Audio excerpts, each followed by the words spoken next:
Olá vocês que nos acompanham nestes momentos de reflexão e oração. Saudamos a todos com a graça e a paz do Senhor Jesus. Ficamos felizes e agradecidos a Deus por mais uma vez nos encontrarmos para refletirmos na palavra de Deus e também orarmos uns pelos outros. Agradecemos a Deus por Ele permitir estarmos juntos e também a todos vocês que oram conosco neste momento, vocês que anotam nomes para orarem por eles nas suas orações particulares e também os nomes que se encontram nos comentários do canal Hora Tranquila no YouTube.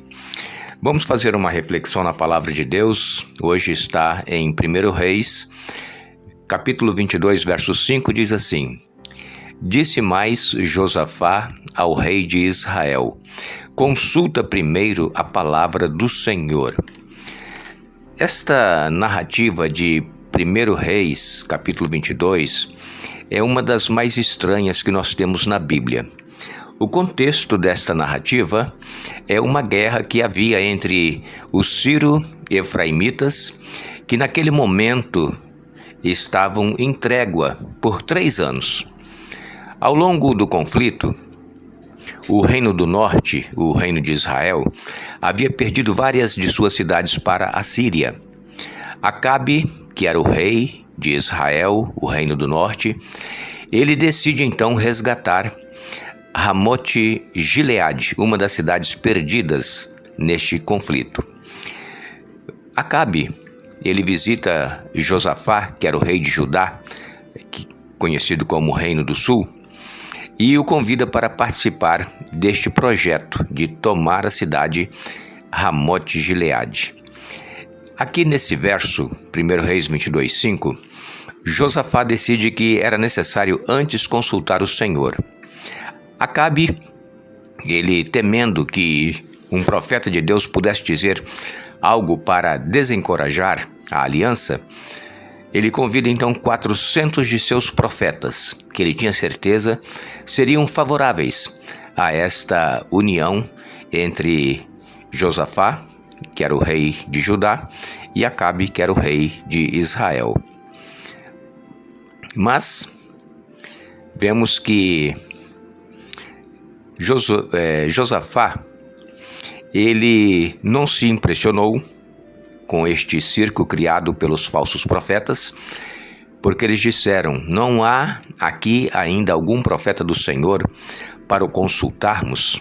Está em 1 Reis 22, verso 7. Então, o velho profeta Micaías é levado diante dos 2 reis, Acabe e Josafá. Então toma lugar o que considero uma demonstração de extraordinária contradição da natureza humana. Josafá pergunta ao profeta do Senhor, preto no branco, pergunta assim na cara, não é? Afinal, iremos à peleja ou deixaremos de ir? 1 Reis 22, verso 15. A resposta, depois de alguns contrapontos, bem como uma clarinada fúnebre. No verso 17 do capítulo 22, o profeta Micaías diz: vi todo Israel disperso pelos montes como ovelhas que não têm pastor. O veredito do Senhor aqui está em clara oposição à mensagem dos falsos profetas, aqueles que Acabe havia levado. Acabe e o seu exército tinham um encontro marcado com o desastre, onde ele próprio perderia a vida, apesar da tentativa de disfarce. O paradoxo é que Josafá, o rei de Judá, o homem que queria ouvir a mensagem de Deus, age como se Deus não tivesse dito nada. Em palavras trágicas, o escritor sagrado registra no verso 29, subiram o rei de Israel, Acabe, e Josafá, rei de Judá, a Ramote-Gileade. Josafá dirige-se para uma batalha que ele já sabia estar perdida. Acabe morreu por uma flecha extraviada e o sangue de Acabe foi lambido por cães. E Josafá, rei de Judá, volta então humilhado para ser repreendido por sua rebeldia. Está em 2 Crônicas 19, verso 2. Eu pergunto, qual é nosso verdadeiro problema ao perseguir caminhos que já sabemos serem caminhos de morte? Incredulidade? Rebelião? Insegurança? Receios?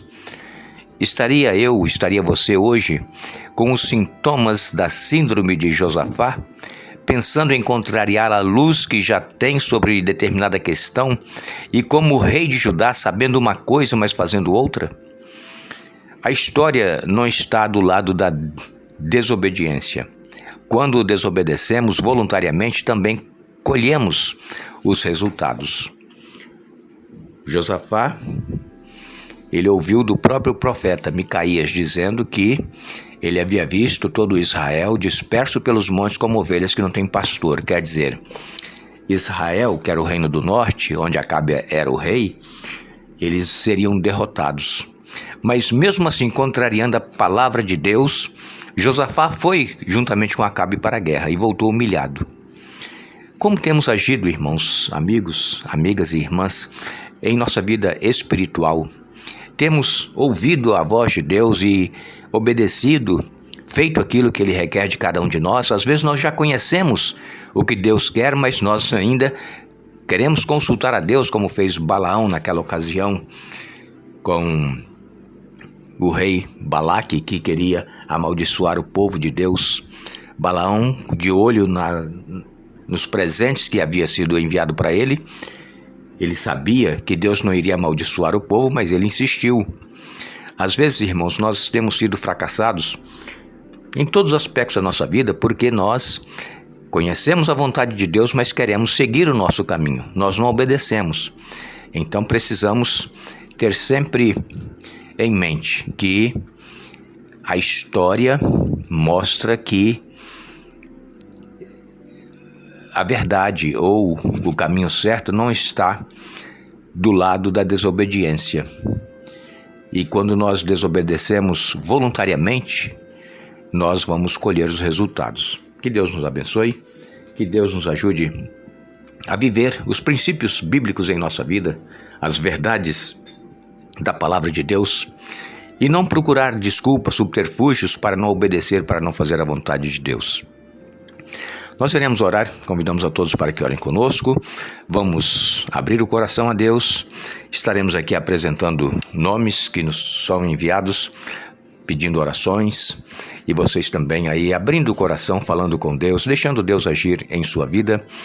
O nosso exército de oração está a postos e juntos clamaremos ao nosso Deus. Oremos.